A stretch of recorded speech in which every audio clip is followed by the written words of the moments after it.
Peace. Shalom. Hatat. Welcome back to another moment while I was reading and the Isis Thesis, and we're going to talk about the lytic and lysogenic cycles of how bacteria phage can reproduce. C1 and Crow, baby. Man, these are big ideas in the book that you gotta know so that you can have a good comprehensive knowledge, or at least have a shot at it when you're reading this book.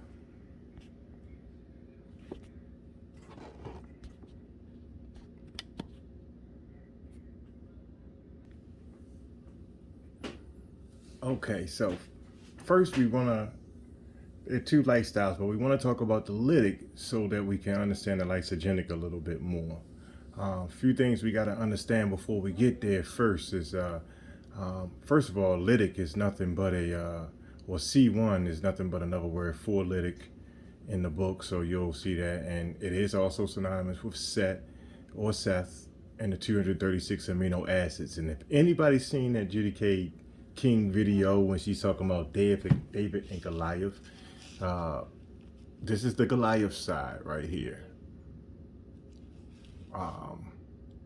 So right under that we have my depiction of the phage or the virus, and I know you can see the nice head here that contains the DNA. I should have drew a little picture of DNA there, but this is where the DNA is in this capsid, and these are the binding proteins.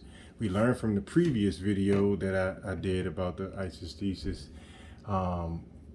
We pretty much know that proteins are doing a lot of the work for us, or are the physical representations of all of this stuff going on too. So,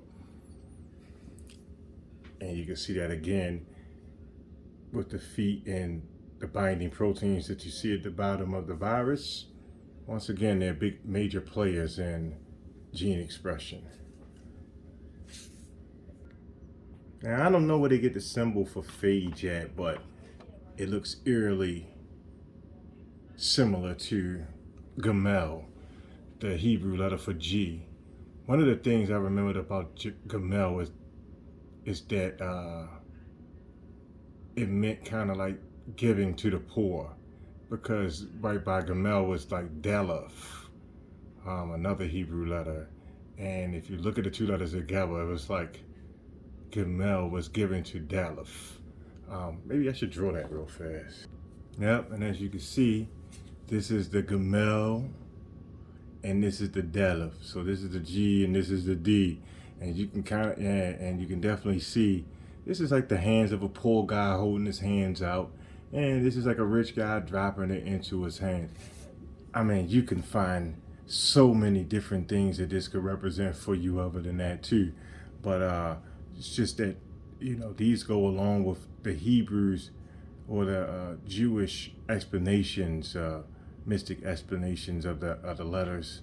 And I thought it was kind of fitting because the phage is giving and the E. coli is definitely taking.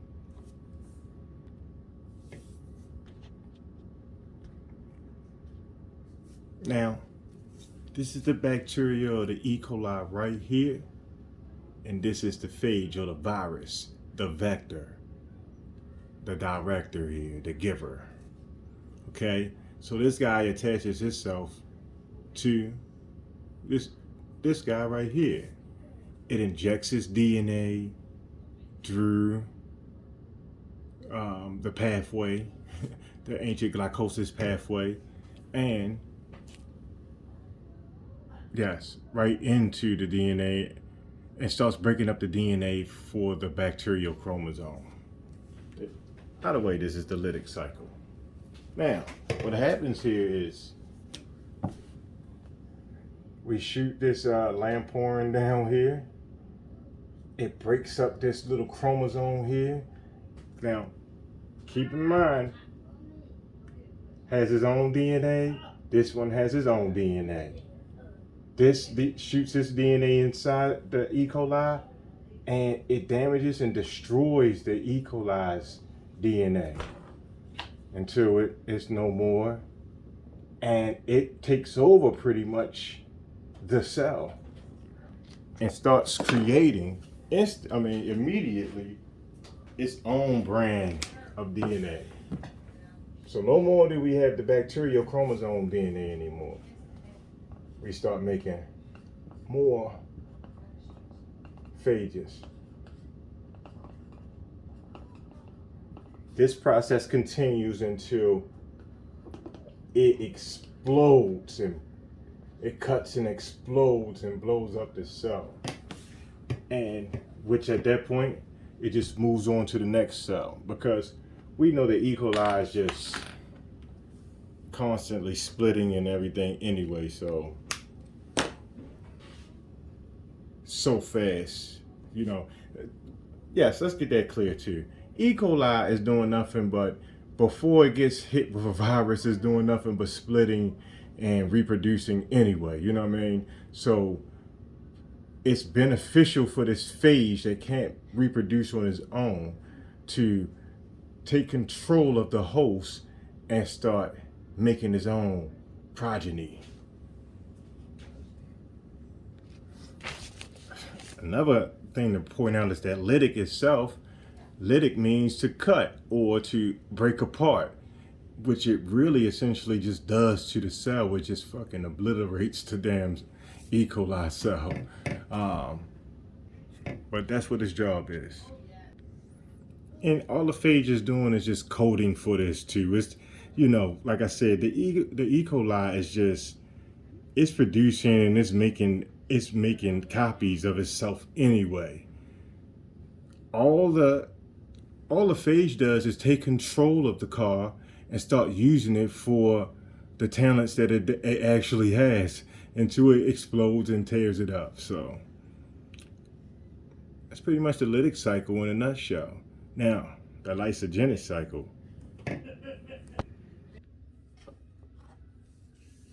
And we can see that same things are going to happen at first. Initially, the phage is going to attach itself to the E. coli, and it's going to start shooting its DNA into the E. coli. So the virus shoots its stuff into the E. coli. This is the lysogenic cycle. But this time, instead of the DNA destroying the host, the DNA integrates itself into the chromosome of the DNA. Yeah, so instead of breaking it apart this time, it integrates itself. So it's like, so it lays dormant. So there's no destruction. But there is a beautiful thing for the virus that's going on. So I explained to you guys that what E. coli's job is. E. coli just basically creates copies of itself. The phage can't make copies of itself unless it has a host that it can make copies of itself through. So it's not going to act crazy and blow up the cell as fast like it did before. It's not going to be making a lot of its offsprings immediately. What it's going to do is it's going to divide like E. coli does. It's going to keep acting like an E. coli. It's going to divide like a zillion times. And every time it divides, you're going to be able to see that little tiny piece of phage, which we're going to call the prophage.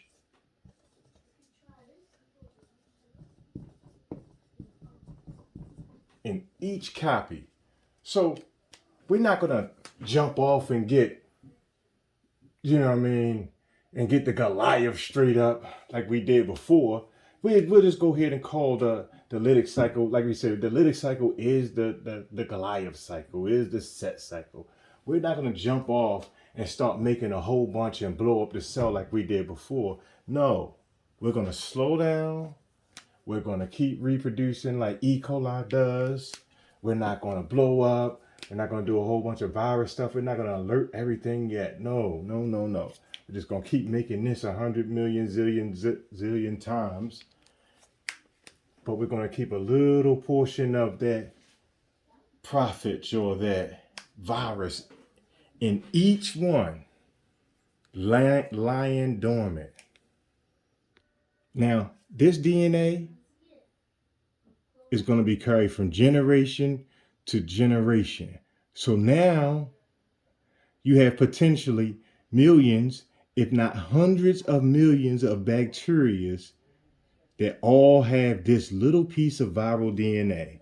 So at some point, when the whole cell becomes either stressed out or exposed to some type of chemicals or UV light, a system called phage induction happens. Basically, what happens is that little piece of viral DNA pops out, and now basically the cell goes into the lytic cycle.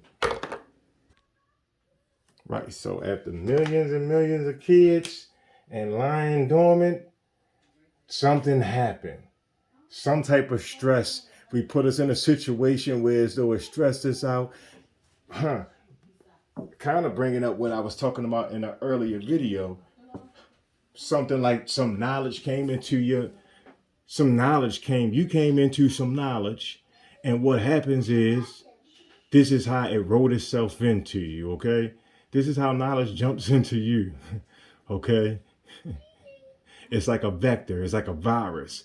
And you read it and you put it into your mind and you keep yourself associated with the situation. And then what happens is you're able to access this knowledge upon death. You're able to access this knowledge upon death.